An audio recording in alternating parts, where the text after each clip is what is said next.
আসসালামু আলাইকুম everyone, আরকে areas YouTube channel থেকে আপনাদের সবাইকে স্বাগতম। বন্ধুরা, আজকে একটি নতুন ভিডিও নিয়ে হাজির হয়েছি। আজকের এই ভিডিওতে আলোচনা করব প্রাইমারি সহকারী শিক্ষক নিয়োগ নতুন যে আপডেট আসছে সেই আপডেট নিয়ে। তো দেখুন, আপনারা জানেন যে প্রাইমারি সহকারী শিক্ষক নিয়োগ 2025-এ সার্কুলার হওয়ার সম্ভাবনা বা কথা রয়েছে, এখনো কিন্তু সার্কুলার প্রকাশিত হয়নি। তো আজকে মূলত আলোচনা করব যে প্রাইমারি সহকারী শিক্ষক নিয়োগ সার্কুলার কবে প্রকাশিত হবে এবং কিছু পরিবর্তন আসছে, কি পরিবর্তন আসছে সেই পরিবর্তন নিয়ে আলোচনা করব।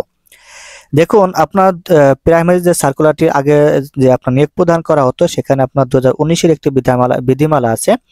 2019-এ বিধিমালা অনুযায়ী আপনার হচ্ছে 60% মহিলা কোটা এবং 20% পোষ্য কোটা, পরে আপনার ক্ষুদ্র নৃগোষ্ঠী কোটা বা অন্যান্য কোটা, যে কোটাগুলো ছিল না কেন, তো সেই কোটাগুলো কিন্তু এখনো সম্পূর্ণরূপে বাতিল করা হয়নি বা কোটাগুলো এখনো বাতিল হয়নি।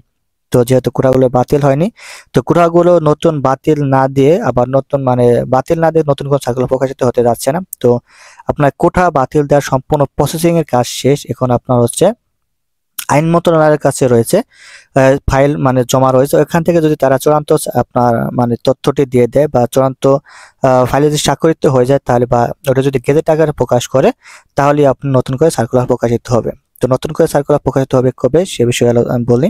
দেখুন, আপনার আইন মন্ত্রণালয়ের যে আপনার ফাইলটি রয়েছে, সেখানে কিছু আপনার করা হয়েছে, কিছু পরিবর্তন করা হয়েছে। পরিবর্তনগুলো এমন যে আপনার প্রাইমারি ক্ষেত্রে যে নারী কোটা ছিল, কোটাগুলো বাতিল, পোষ্য কোটা বাতিল, নারী পোষ্য কোটা বাতিল দিয়ে আপনার 93% যে কোটা আছে, যে আপনার এখানে যে বলা আছে, যেখানে আমি একটা প্রজ্ঞাপন এখানে দেখাচ্ছি যে মেধা কোটা হচ্ছে আপনার এই যে মেধা 93%, আর হচ্ছে আপনার মুক্তিযোদ্ধা, শহীদ মুক্তিযোদ্ধা ও বীরাঙ্গনা সন্তানদের জন্য 5% কোটা প্রদান করা হয়েছে।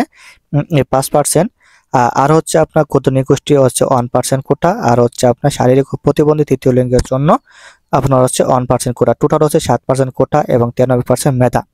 তো এই মেধা ভিত্তিতে সার্কুলার হওয়ার সম্ভাবনা রয়েছে। তবে আপনারা যারা এখানে যে ফাইলটি জমা আছে, সেখানে আপনার উল্লেখ করা আছে যে আপনার উল্লেখ করা বলতে কি যারা বিশেষজ্ঞ আছে তারা ধারণা করতে যে 20% আপনার সায়েন্স কোটা দেওয়ার জন্য, যেটা আসলে চূড়ান্ত না।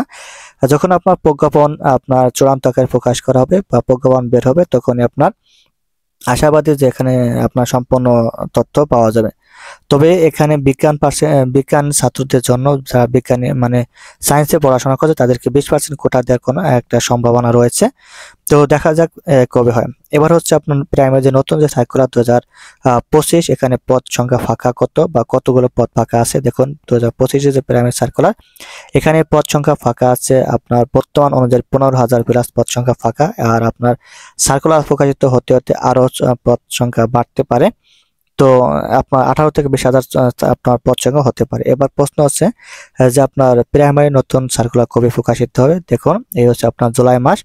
এই মাসে যদি আপনার হয়ে যায়, প্রজ্ঞাপনটি হয়ে যায়, তাহলে আপনার আগামী মাসে আগস্ট মাসে আপনার সার্কুলারটি প্রকাশিত হবে। তো আশাবাদী যে এই মাসে প্রজ্ঞাপনটি জারি হয়ে যাবে। আর এই মাসে যদি প্রজ্ঞাপন জারি হয়, তাহলে আপনি আগামী মাসে এই সার্কুলারটি প্রকাশিত হওয়ার সম্ভাবনা রয়েছে।